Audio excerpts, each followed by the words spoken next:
বৈষ্ণবী একজন সাধারণ রোগের ছদ্মবেশের ডাক্তারের কাছে গিয়ে হাত জোড় করে একটি ইনজেকশন চান এবং জানান যে তার মায়ের অবস্থা খুবই আশঙ্কাজনক।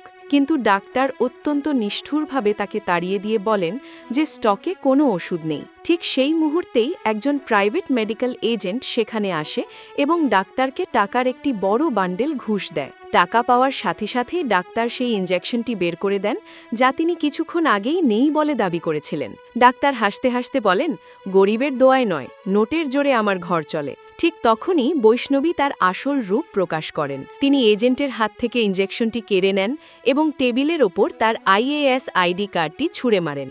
আইডি কার্ড দেখে ডাক্তারের অবস্থা শোচনীয় হয়ে পড়ে। মুহূর্তের মধ্যে পুলিশ এবং অন্যান্য উচ্চপদস্থ কর্মকর্তারা সেখানে উপস্থিত হন। বৈষ্ণবী কঠোর স্বরে বলেন, এই ইনজেকশন বিক্রির জন্য ছিল না, কিন্তু তুমি নিজে বিক্রি হয়ে গেছো। যারা রোগীদের জীবন নিয়ে খেলা করে তারা ডাক্তার হওয়ার যোগ্য নয়। এরপর তাকে গ্রেফতার করা হয়।